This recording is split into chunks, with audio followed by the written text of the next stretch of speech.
안녕하십니까.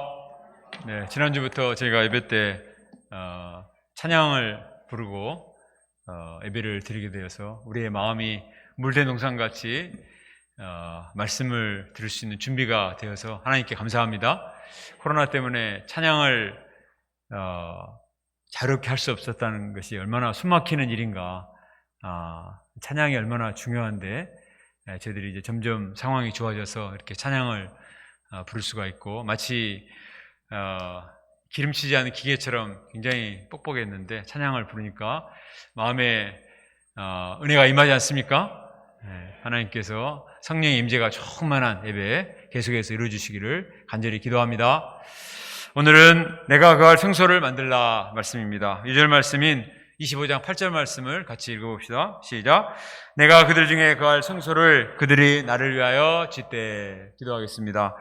하나님 아버지 감사합니다. 죄 때문에 심판받아 죽을 수밖에 없는 멸망의 자식들이었던 저희들을 긍휼히 여기시고 예수님의 십자가 보혈로 우리의 모든 허물과 수치를 가려주시고 씻어주셔서 감사합니다. 자격 없는 저희들을 제사장 나라 거룩한 백성 삼아주셔서 감사합니다.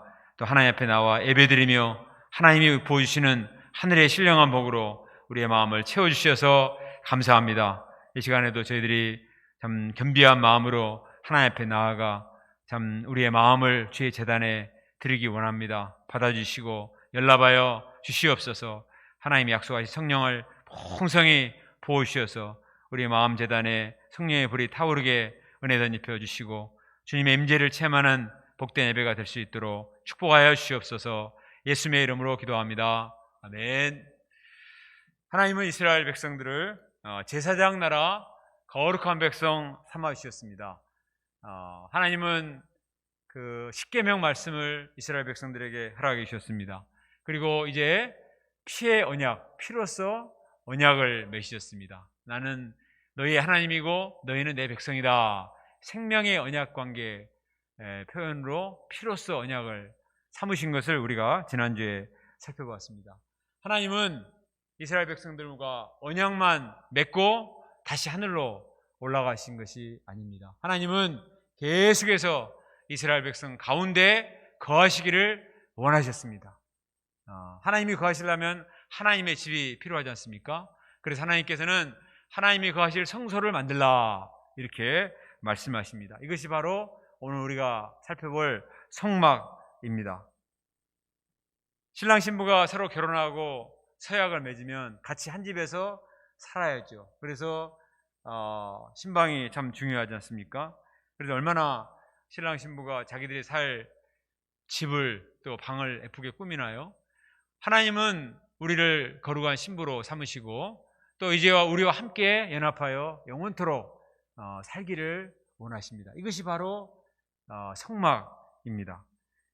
우리가 거룩하신 하나님을 모시고 하나님과 더불어 사랑의 교제를 나누며 함께 동고동락할 수 있다는 것은 너무나 큰 축복인 것입니다. 그래서 오늘 우리가 공부하게 될 성막과 또 성막 기구 하나하나는 단순한 형식이 아니고 그 안에 놀라운 복음의 비밀이 숨겨져 있습니다. 존 밀턴의 신라곤과 복락곤 책을 보면은 우리 인간은 그 에덴을 희구하는 그런 마음이 있습니다. 원래 우리 인간은 하나님이 창조하시고 그 에덴에서 하나님과 교제하며 살던 그때가 있었기 때문에 정말 하나님과 마음껏 교제하며 하나님 임재를 체험하는 그런 에덴을 희망하는 그런 그 마음이 있어요. 아무리 다른 인간 조건이 다 풍족하고 좋아도 이 하나님의 임재 가운데 있지 않으면 뭔가 공허한 그런 마음에 힘든 것이 있습니다. 그런데 우리가 이 성막을 통해서 하나님과 교제하고 하나님과 만나는 연합하는 큰 축복을 누릴 수가 있습니다. 이 성막은 에덴의 회복이라고 볼 수가 있습니다. 새 에덴과 같습니다. 그래서 이 성막을 통해서 그 아담이 누렸던 에덴의 그 기쁨과 감격과 은혜를 풍성히 누릴 수가 있습니다. 오늘 말씀을 통해서 이런 감격이 우리 마음 가운데 임할 수 있기를 간절히 기도합니다. 하나님은 성막을 지으라 이렇게 말씀하시면서 제일 먼저 무엇을 하라고 하셨죠? 뭘 만들라고 하셨습니까? 언약궤를 만들어라 이렇게 말씀하셨어요. 이 화면에 보시는 언약궤, 이 언약궤를 제일 중요시 여기셨습니다. 그래서 이 성막에 보면 가장 깊은 곳 지성소가 있는데 그 지성소에는 이 언약궤만 안치를 하도록 놔두도록 그렇게 말씀하셨어요. 자, 25장 10절과 11절 말씀을 같이 한 목소리로 읽겠습니다. 시작. 그들은 조각목으로 궤를 짜되 길이는 2규빗 반, 너비는 1규빗 반, 높이는 1규빗 반이 되게 하고 너는 순금으로 그것을 싸되 그 안팎을 싸고 위쪽 가장자리로 돌아가며 금태를 두르고. 예. 하나님께서는 언약궤를 만들 때 아카시아 나무로 짜고 그 다음에 그 바깥에는 순금으로 태를 만들고 싸도록 했습니다. 그래서 황금의 그 궤가 되도록 하셨습니다. 그리고 그 언약궤 안에는 뭐가 들어가죠? 십계명을 기록한 2 들판이 그 언약궤 안에 들어가는 것입니다. 하나님은 이스라엘 백성들과 언약을 맺으실 때 그 서약서가 뭐냐면 십계명이에요. 십계명 말씀이 서약서와 같거든요. 그래서 언약궤 안에 이 십계명 말씀을 넣어두도록 했습니다. 신랑 신부가 결혼을 할 때 언약의 징표로 이 보석을 서로 교환합니다.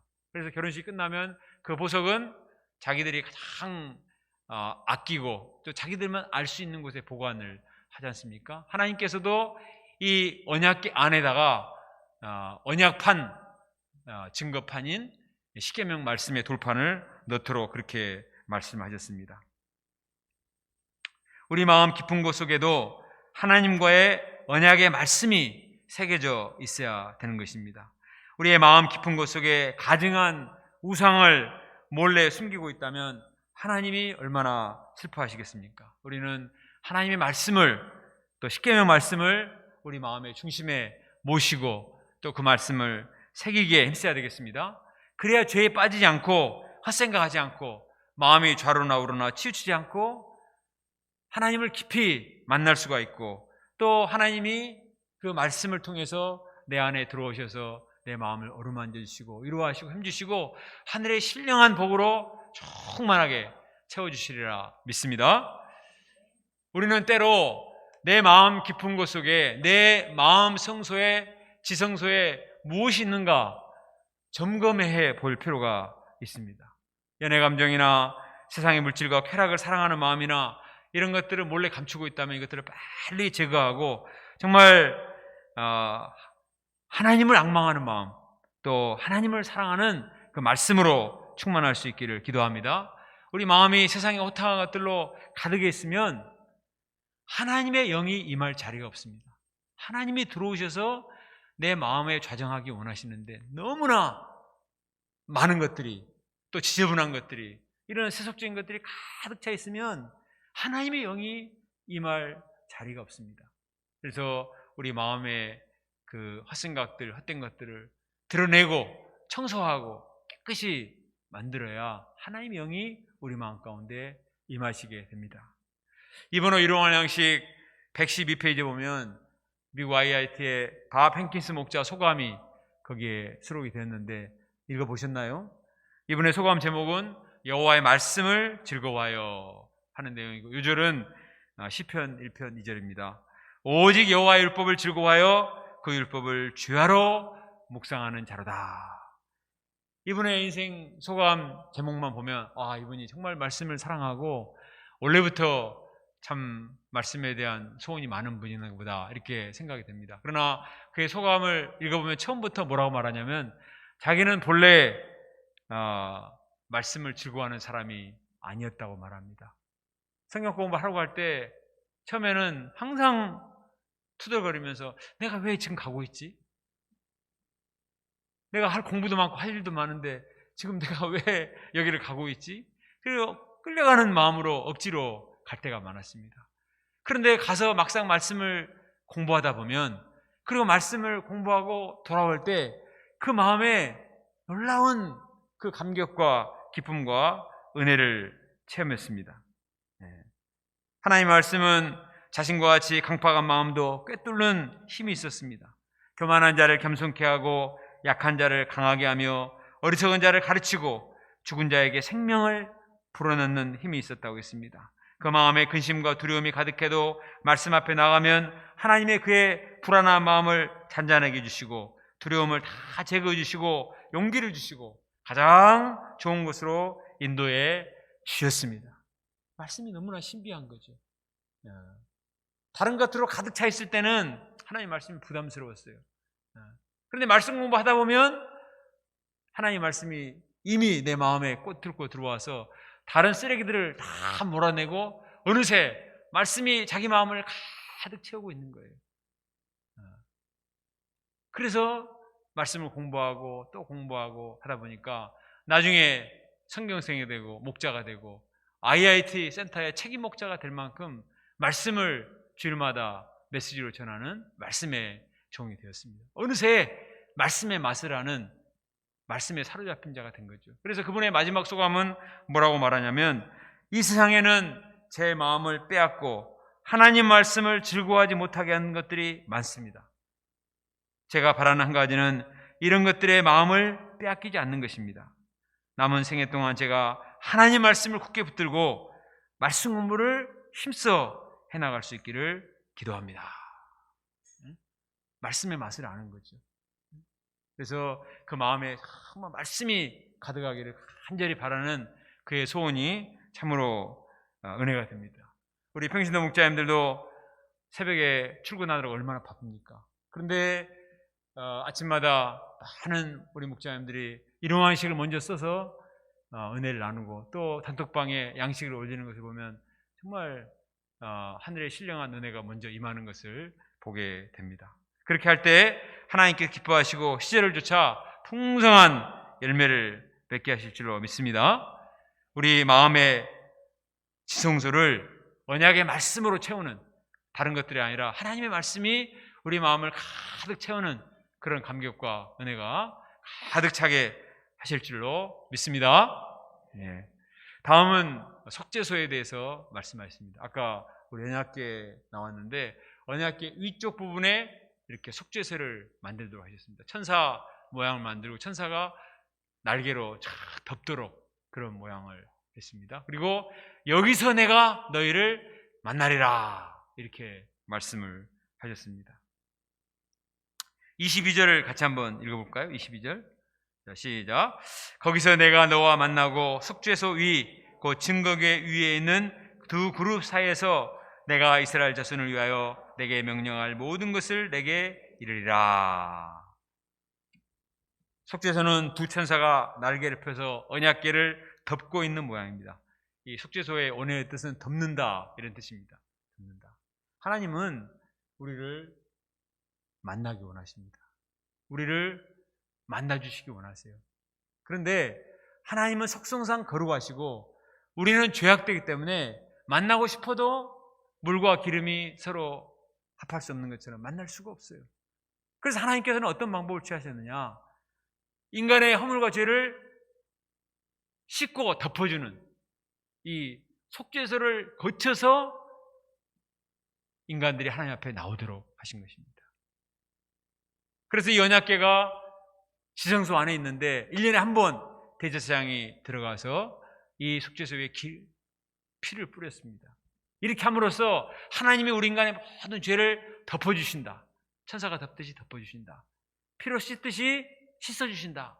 이 의식을 거친 다음에야 하나님께로 나갈 수가 있게 된 거예요. 다윗은 시편 32편 1절에서 이렇게 말했습니다. 허물의 사함을 받고 자신의 죄가 가려진 자는 복이 있도다. 어떤 사람이 복이 있다고요? 자기 죄가 가려진 자는 복이 있다. 우리가 가끔 어떤 문제가 발생해서 법정에 서게 되는 그 피의자들이 출두를 할 때 어떻든가요? 너무나 수치스럽고 창피하고 괴로워가지고 모든 것을 가려요. 모자를 뒤집어 쓰고 마스크를 쓰고 안경을 쓰고 파카를 뒤집어 쓰고 최대한 대로 자기 얼굴을 가리려고 하잖아요. 자기의 신원이 밝혀지는 것이 죽기보다 싫은 거예요. 그것을 감당할 수 없어가지고 어떤 사람은 스스로 목숨을 끊는 사람도 있지 않습니까? 자기의 죄가 드러난다는 것은 정말 죽음이죠, 죽음. 다윗은 왕입니다. 왕이지만 그러나 하나님 앞에서는 똑같은 양일 수밖에 없어요. 자신의 죄가 드러났을 때 너무나 두렵고 너무나 수치스럽고 고통스럽습니다. 그래서 말하기를 허물의 사함을 받고 자기의 죄를 가려진 자는 복이 있다. 내가 지금 왕이 아닐지라도, 내가 다른 것을 가지지 못했을지라도 누군가 나의 허물과 죄를 가려줄 수가 있다면 그것이 정말 복일 것이다. 내가 이세의 막내 아들이었는데 내가 왕이 되어서 복이 있도다 이렇게 말한 적은 없어요. 허물의 사함을 받고 죄가 가려진 사람은 복이 있다. 누가 감히 이런 우리 인간의 수치와 죄를 사해주고 가려줄 수가 있겠습니까? 인간의 힘으로 할 수가 없습니다. 하나님의 불꽃 같은 눈을 피할 사람은 아무도 없기 때문입니다. 하나님께서는 그래서 짐승의 피를 뿌려서 천사의 날개로 덮어서 죄를 가리도록 하신 것입니다. 신약시대에는 우리의 대제사장 예수님께서 보배로운 피로써 우리의 죄를 덮어주시고 씻어주셨습니다. 히브리서 9장 12절에 염소와 송아지의 피로 하지 아니하고 오직 자기의 피로 영원한 속죄를 이루사 단번에 성소에 들어가셨느니라. 예수님의 피는 우리의 모든 죄를 씻고 덮어주는 놀라운 능력이 있습니다. 그런데 이 예수님의 피가 우리가 지난주에 배운 것처럼 처음 하나님과 언약을 맺을 때만 필요한 것이 아니라 항상 우리가 하나님 앞에 나갈 때마다 피가 필요한 거예요. 항상 나갈 때마다. 그래야 하나님께서 우리의 죄를 씻어주시고 덮어주셔서 하나님 앞에 나갈 수 있는 길을 열어주셨습니다. 어떤 사람은 왜 여름 성회 때마다 꼭 십자가 말씀을 하는가? 십자가 말씀 말고 부담 없는 말씀 하면 피차 강사도 덜 부담스럽고 듣는 사람도 덜 부담스러운 거 아닌가 이런 생각이 듭니다. 저도 십자가 말씀 메시지 전할 때가 제일 힘듭니다. 어떤 사람은 수양회가 다가오면 아예 전화를 안 받는 분들이 있고, 십자가 말씀을 부탁하면 내년에 할게요. 가을에 할게요. 어떻게 해서든지 피하려고 하는 사람들이 있습니다. 사실 십자가 말씀을 맡는 것은 자기가 십자가를 지는 것만큼이나 힘들죠. 십자가 말씀을 준비하는 한 달 동안 정말 십자가를 지고 골고다 언덕을 오르는 것처럼 참 어렵습니다. 그러나 예수님의 십자가를 묵상하며 정말 우리의 모든 죄를 지어주시고 가려주시는 예수님의 십자가 보혈의 은혜를 묵상하고 은혜를 받을 때 정말 우리의 죄가 가벼워지고 죄가 씻겨지고 우리의 마음이 뻥 뚫리는 감격을 체험할 수 있지 않습니까? 우리의 죄를 덮어주고 씻어줄 것은 예수님의 피밖에 없는 줄로 믿습니다. 로마 3장 25절에 이 예수를 하나님이 그의 피로써 믿음으로 말미암은 화목제물로 세우셨으니 이는 하나님께서 길이 참으시는 중에 전에 지은 죄를 간구하심으로 자기의 의로우심을 나타내려 하심이니. 무엇으로써? 그의 피로써. 그의 피로써 화목제물로 삼으시고 우리의 죄를 간구하시고 우리를 받아주신다는 것입니다. 예수님의 보혈만이 우리의 죄를 덮고 속하고 하나님과 화목케 하는 신령한 능력이 있습니다. 우리가 이번 여름 수양에서도 정말 예수님의 보혈을 통해서 우리의 죄를 덮어주시고 가려주시는 큰 사죄의 은혜를 덧입을 수 있기를 간절히 기도합니다.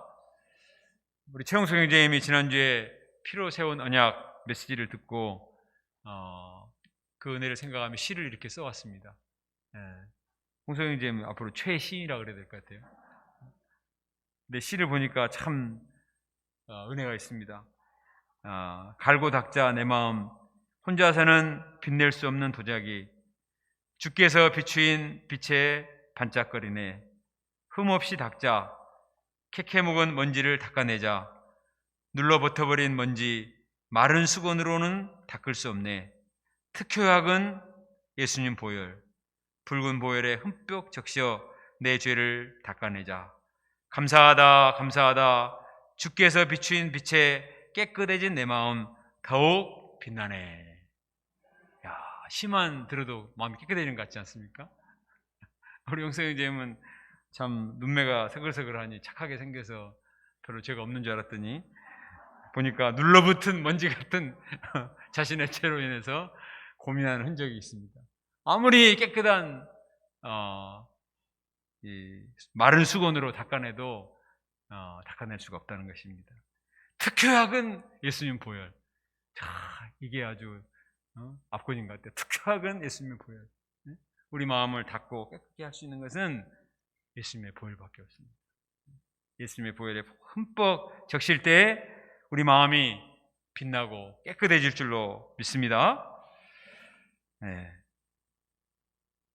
다음으로 진설병입니다. 23절과 24절을 같이 읽어봅시다. 23절, 24절 시작. 나는 조각목으로 상을 만들되 길이는 2규빗, 너비는 1규빗, 높이는 1규빗 반이 되게 하고 순금으로 싸고 주위에 금태를 두르고. 제사장이 성소에 들어가면 앞에 화면을 다시 한번 볼까요?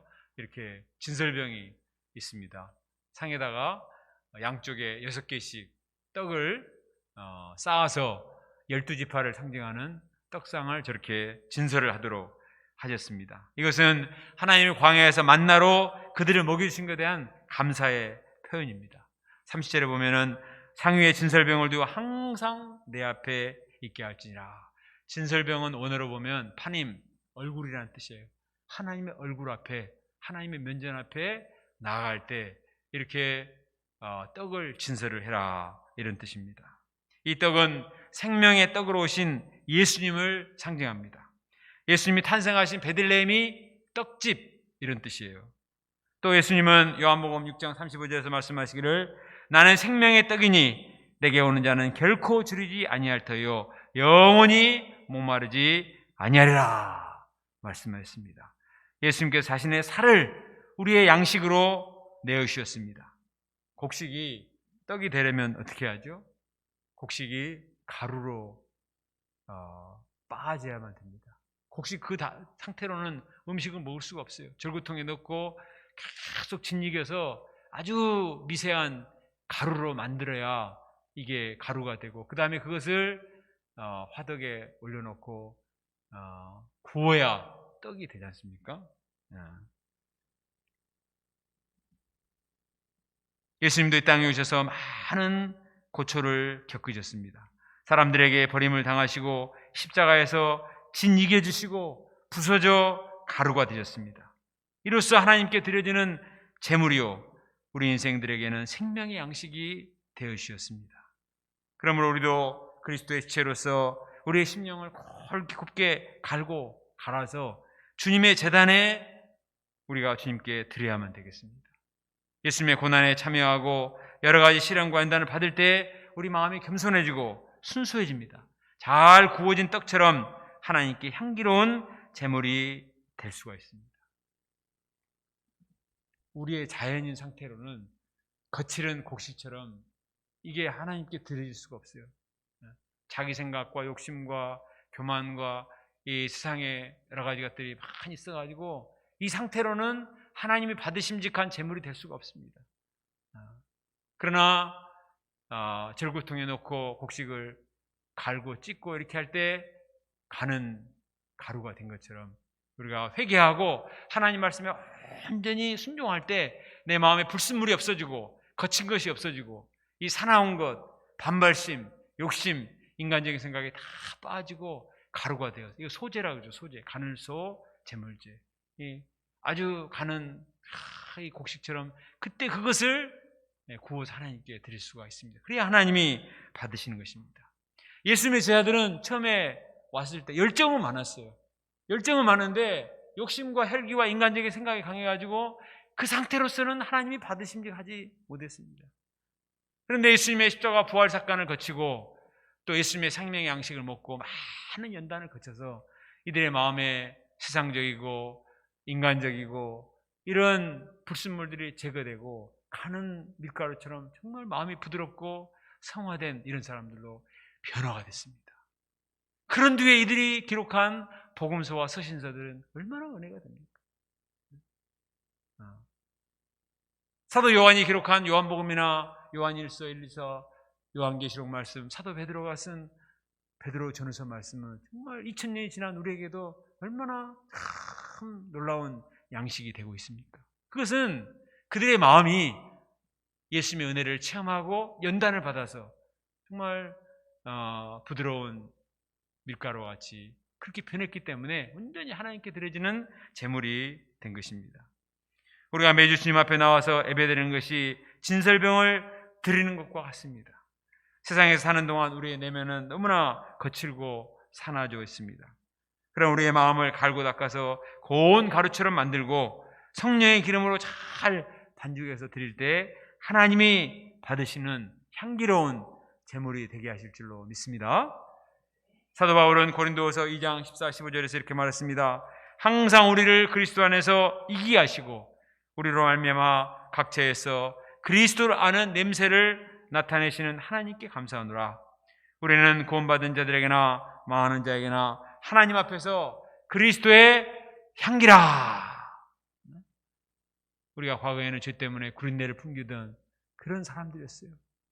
근데 예수님의 은혜 안에서 예수님이 주시는 생명 양식을 먹고 이제는 연단을 받아서 참 우리가 세상 가운데 그리스도의 향기를 풍기는 이런 사람이 됐다는 것이 얼마나 감사한 일입니까? 끊임없이 말씀 앞에 순종하고 또 우리 마음을 완전히 빻아서 드리는 마음으로 하나님께 예배드려요. 아무 준비 없이 그냥 와서 관중석에 야구 보듯이 왔다가 가면 안 되고 정말 우리가 예배 올 때 정말 내 마음을 주의 제단에 진설하여 드리는 심정으로 나의 인생을 너의 몸을 너의 지체를 산 제물로 하나님께 드리라고 그랬잖아요. 내가 정말 하나님이 받으심직한 산 제물이 되도록 하나님 앞에 드리는 마음으로 예배를 드려야 합니다. 그러면 하나님이 그 예배를 그의 인생을 받으시고 축복하세요. 내가 하나님께 드리는 것보다 몇 배로 축복해 주십니다. 이런 감격을 체험하는 예배가 되어줄 수 있기를 바랍니다. 다음으로 등잔대입니다. 31절과 32절을 같이 읽어봅시다. 시작. 너는 순금으로 등잔대를 처음 만들되 그 밑판과 줄기와 장과 꽃받침과 꽃을 한 덩이로 연결하고 가지 6을 등잔대 곁에서 나오게 하되 다른 3가지는 이쪽으로 나오고 다른 3가지는 저쪽으로 나오게 하며. 화면에 보시면 등잔대는 이렇게 되어 있습니다. 양쪽에 3줄기가 나오고 가운데 이렇게 해서 7줄기가 나와서 저게 기름을 부어서 항상 불이 켜져 있도록 하였습니다. 7은 완전수로서 하나님의 완전하심을 상징을 합니다. 그리고 저기 살구꽃은 추운 겨울이 지나고 봄이 되었을 때 가장 먼저 나오는 꽃이 이스라엘의 살구꽃이었습니다. 그래서 새로운 생명을 상징하는 것입니다. 하나님 우리에게 새로운 생명을 주셨다. 그리고 항상 불이 이렇게 있도록 함으로써 성막은 사방이 막혀있기 때문에 어둡습니다. 그러나 등잔에 불이 켜져 있어서 그 어두운 성막을 밝게 했습니다. 세상은 얼마나 어둡습니까? 이 등잔의 불은 세상에 빛으로 오신 예수님을 의미합니다. 요한복음 9장에서 예수님 말씀하셨습니다. 내가 세상에 있는 동안에는 세상의 빛이로라. 우리 마음도 어둡고 우리가 살고 있는 세상도 너무나 어두워요. 우리가 매일 올라오는 그 뉴스들을 보면은 너무나 어두운 소식들, 너무나 끔찍한 소식들, 어찌 인간이 저렇게 정말 살아갈 수 있을까 할 만큼 어두운 소식들이 많습니다. 며칠 전 동구 학동에서 일어난 재개발 붕괴 사건도 너무나 안타까운 사연이 많은데 나중에 수사를 해보니까 재개발업자 뒤에 조폭이 개입됐다는 그런 어두운 뉴스를 보았습니다. 또 철거 과정도 하청을 하면서 계속 돈만 이렇게 해서 제대로 철거 과정이 안 돼서 아까운 생명이 이런 것을 생각할 때 너무나 마음이 아팠습니다. 아담의 범죄 후에 인간의 마음은 온갖 탐심과 거짓과 폭력과 음란으로 심히 어둡습니다. 이처럼 어두운 세상을 어떻게 바뀔 수가 있겠습니까? 예수님은 요한복음 8장 12절에서 말씀하셨습니다. 나는 세상의 빛이니 나를 따르는 자는 어둠에 다니지 아니하고 생명의 빛을 얻으리라. 빛 대신 예수님이 필요한 것입니다.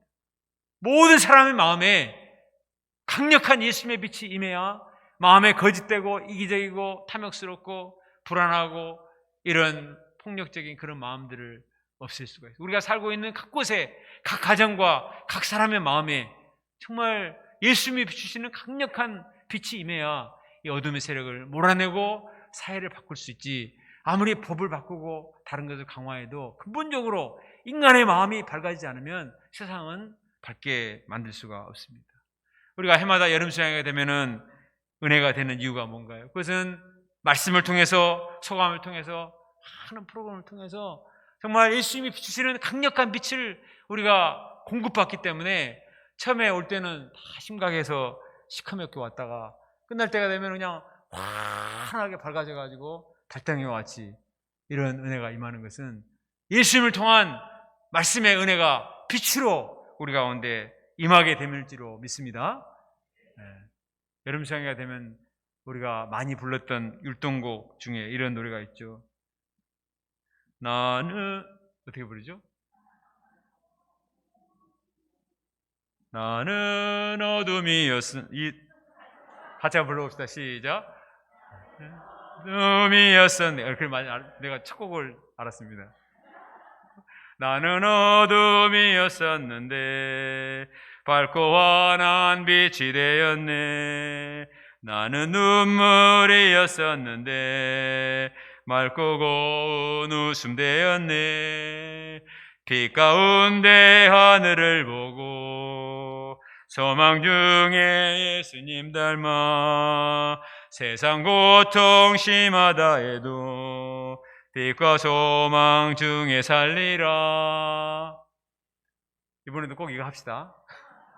나는 어둠이었었는데 환한 빛이 되었다. 에베소에 보면 너희는 어둠이었으나 이제는 빛이라.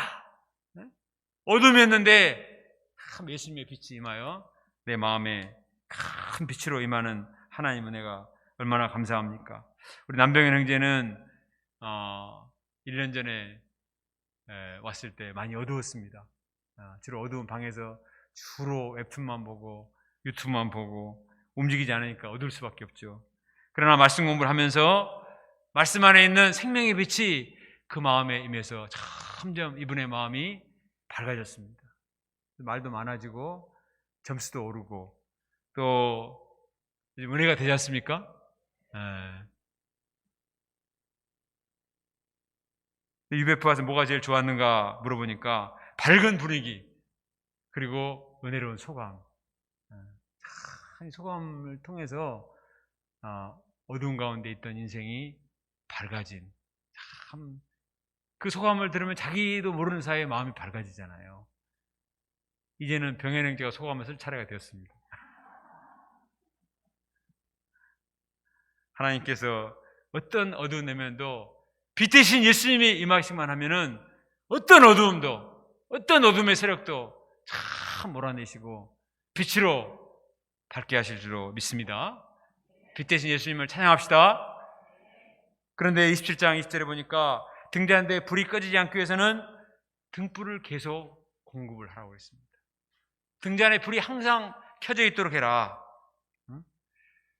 마찬가지로 우리 내면의 기쁨의 불로 항상 타오르기 위해서는 성령의 기름이 공급이 돼야만 합니다. 이 신앙생활 속에서 제일 무서운 게 뭐냐면 우리 마음에 열정의 불이 꺼져버리는 것입니다. 감격의 불, 또 기쁨의 불, 열정의 불이 꺼져버리는 것이 제일 무서워요. 예배도 참석하고 겉으로 보이는 형식은 있는데 마음에 불이 없어요. 마음에 감격이 없고 은혜가 없고 기쁨이 없어요. 그러면 은혜가 사라지고 냉소적이 됩니다. 모든 것을 부정적인 시각으로 보고 자기도 모르는 사이에 비판적이 되는 것입니다. 우리 마음에 등불이 항상 켜져 있기 위해서는 줄기차게 말씀을 붙들고 열렬하게 기도해서 성령의 기름이 우리 마음에 계속해서 공급되도록 해야 되겠습니다. 어떤 사람은 내가 그래도 말이야 학생 때는 불이 있었어. 예배도 말이야 불이 있었다고. 그때 있었으면 뭐합니까? 지금 불이 꺼져 있고 감격이 없고 눈물이 마르고 기쁨이 없으면 꺼져버린 등잔대와 같이 의미가 없는 거예요. 신앙은 항상 현재 시입니다. 항상 해가 떠오르듯이 항상 해가 떠올라야 하루가 시작되잖아요. 주님과 우리의 관계성도 항상 뜨겁고 따뜻하고 열정으로 감격으로 기쁨으로 정말 그렇게 하기 위해서는 계속해서 성령의 기름을 공급을 해야 돼요. 말씀을 묵상하고 기도하고 찬송을 부르고 내 마음이 기쁨이 없다. 그러면 무조건 기도실로 가요. 찬송을 10개를 무조건 불러.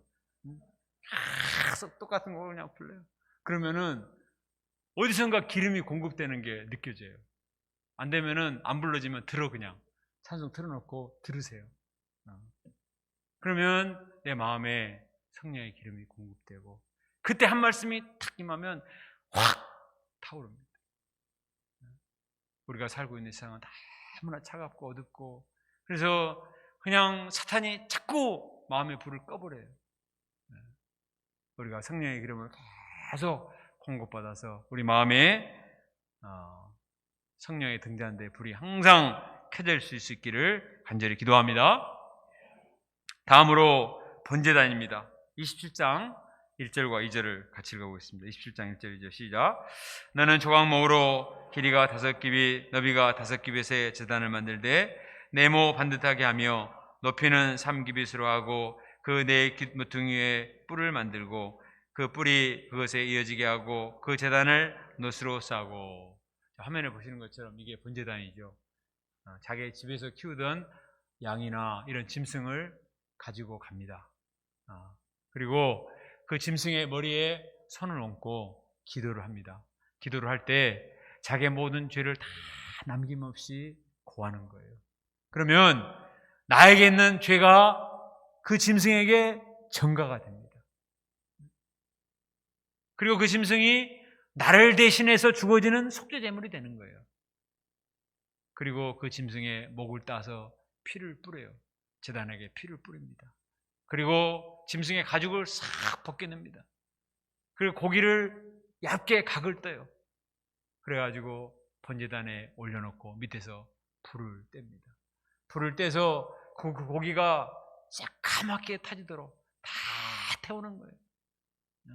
피를 다 뿌려가지고 나의 진홍같이 붉은 죄를 다 지우고 그 고기를 새까맣게 태워서 나의 추하고 더러운 모든 과거의 죄를 다 태워버리는 거예요.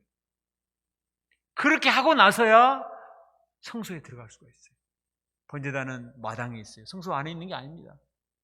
떡상이나 언약궤나 이런 것은 성소 안에 있지만 번제단은 바깥에 있어요. 바깥에서 먼저 죄를 다 태우고 씻고 들어오라는 거예요. 우리가 감히 성전에 안에 이렇게 쉽게 들어올 수 있는 게 아니었습니다. 번제단에서 우리가 마당에서 전부 일주일 동안 지은 죄를 전부 태우고 다 이렇게 하고 올라면 얼마나 힘들겠어요. 구약시대는 그렇게 했단 말이에요. 감히 어떻게 하나님의 면전에 올 수 있는가. 그래서 다 태우도록 했습니다. 신약적으로는 이 번제단이 바로 예수님의 십자가를 의미하는 것입니다. 예수님께서 속죄제물이 되셔서 우리의 죄를 다 뒤집어 쓰시고 피를 흘리시고 태워주시고 그래서 우리가 그 피를 힘입어 주님 앞에 나오게 되었습니다. 요한일서 1장 8, 9절에 우리가 만일 죄가 없다고 말하면 스스로 속이고 진리가 우리 속에 있지 아니할 것이요 만일 우리가 우리 죄를 자백하면 그는 미쁘시고 의로우사 우리 죄를 사하시며 우리를 모든 불의에서 깨끗게 하실 것이요. 하나님은 의로운 채 하는 자를 기뻐하시지 않습니다. 자기의 죄를 진실되게 회개하는 자를 기뻐하시고 받아주십니다. 의인 없나니 하나도 없기 때문이에요. 사울도 죄를 범했고 다윗도 죄를 범했어요. 근데 왜 하나님이 사울은 버리시고 다윗은 받아주셨느냐? 사울은 끝까지 죄를 회개하지 않았어요. 변명으로 일관했어요. 그러나 다윗은 자기의 죄를 솔직하게 인정하고 회개했기 때문에 하나님이 용서하시고 받아주신 것입니다. 예수님은 죄인을 부르셨다고 하셨기 때문에 의인이 할 필요 없이 내가 죄인인 것을 인정하고 회개하면 하나님 받으시고 깨끗게 하시고 정결케 하시고 받아주실 줄로 믿습니다. 예수님은 말씀하셨습니다. 회개하라 천국이 가까이 왔느니라. 천국은 회개한 자에게 주어지는 하나님의 선물이에요. 베드로도 사도행전 2장 38절에서 너희가 회개하여 각각 예수 그리스도의 이름으로 세례를 받고 죄의 사함을 받으라. 그리하면 성령의 선물을 받으리니. 하나님은 회개한 자를 기뻐하시고 성령을 선물로 주시고 천국을 축복으로 베풀어 주십니다. 이것이 바로 성막의 축복인 것입니다. 사람들은 다 양심에 꺼림이 있기 때문에 자기 마음이 괴로우면 술을 먹고 친구들끼리 모여서 맨정신에는 말할 수 없으니까 술 먹고 나서 자기의 고민과 이런 것들을 막 그냥 쏟아내고, 또 서로 얘기하면은 너도 죄인 나도 죄인 그냥 술 먹고 잊어보세 막 이렇게 해서 잊어버리고자 해요. 합리화시키고자 해요. 그런다고 해서 죄가 없어지는 게 아닙니다. 합의하에 한 것이기 때문에 죄가 아닙니다. 인간이 합의를 해도 하나님이 죄라고 하시는 것은 죄인 겁니다. 하나님 앞에 나와서 진실되게 죄를 회개할 때만이 죄상을 받고 정결케 될 수가 있습니다. 우리가 정말 하나님 앞에 나와 죄를 회개하고 죄사함 받고 하나님을 만나서 하나님과 함께 거할 수 있는 성막의 축복을 주신 것이 얼마나 큰 은혜예요. 구약시대는 이렇게 복잡한 과정을 통해서 하나님 앞에 나갈 수가 있었어요.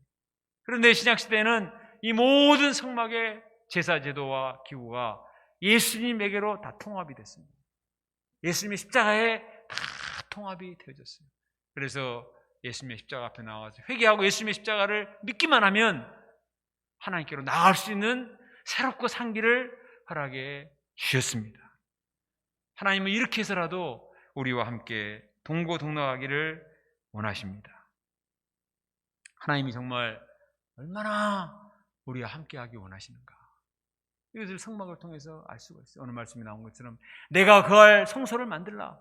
그래서 하나님께서는 성막을 만들라고 하셨고 나중에 성전을 지으라 하셨고, 그래도 안 되니까 아예 육신으로 이 땅에 오셔가지고 요한복음 1장 14절에 보면 말씀이 육신이 되어 우리 가운데 거하심에 우리가 그의 영광을 보니 아버지의 독생자의 영광이요 은혜와 진리가 충만하더라. 우리 가운데 거하심에, 이 말은 원어적으로 보면 천막을 치다 이런 뜻입니다. 예수님이 이 땅에 계셔서 천막을 치시고 스스로 성막이 되신 거예요. 그래서 예수님의 몸이 찢어짐으로 성막 교장이 찢어지고 하나님께로 나아갈 수 있는 고속도로가 쫙 열리게 됐습니다. 예수님의 희생을 통해서 내가 하나님과 교제하며 영원토록 함께 거할 수 있다는 것이 얼마나 큰 축복입니까? 지난주에 한 신문에 이런 기사가 실렸습니다. 고교생 아들 떠나보내지 못한 아버지 합동 분향소 찾아 오열하다, 이런 뉴스 여러분도 보셨을 것입니다.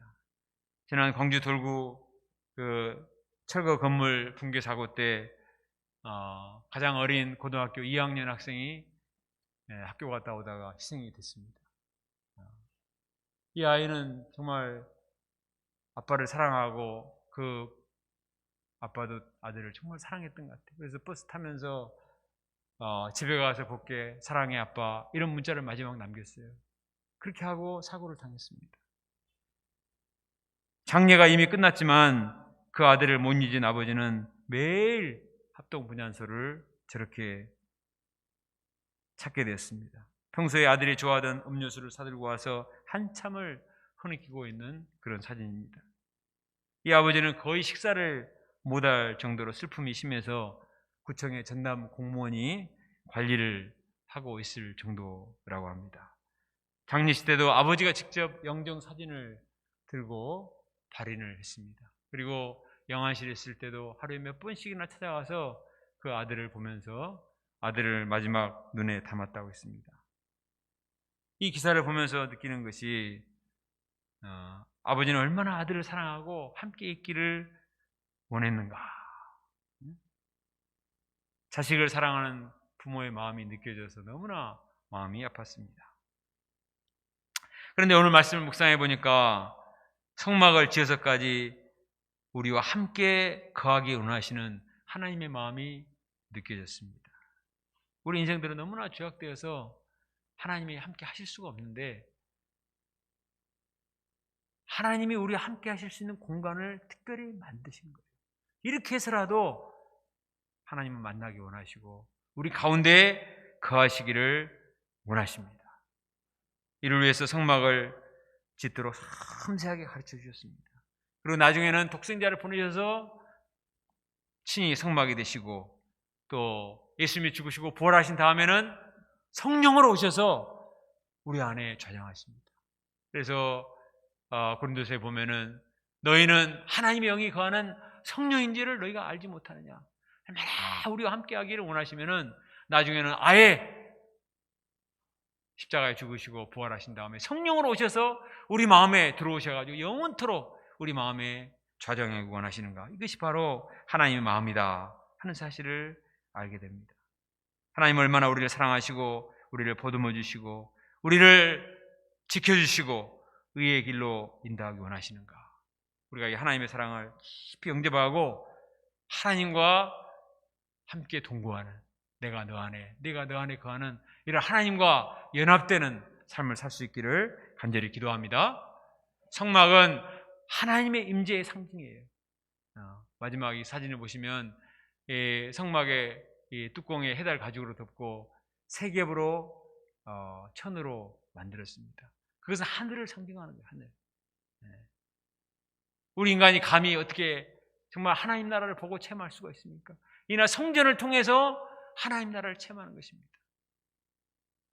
오늘날 우리가 드리는 예배는 이 땅에서 하늘을 체험하는 것입니다.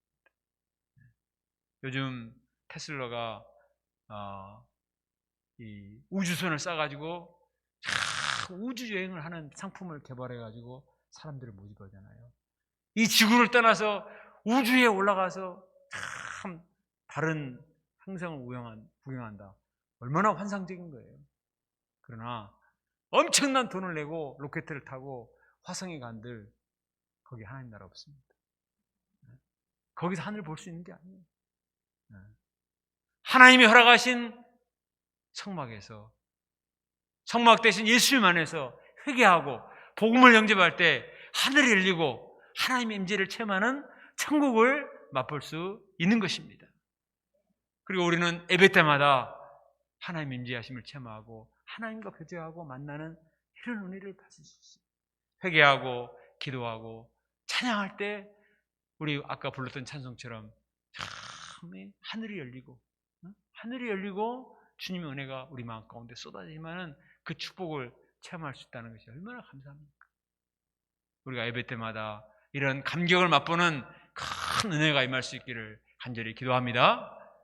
하나님께서 우리 가운데 허락하신 이 성막의 의미를 잘 살피고 그 말씀대로 살아서 항상 주님과 함께 거하는 축복이 우리 가운데 임할 수 있기를 간절히 기도합니다.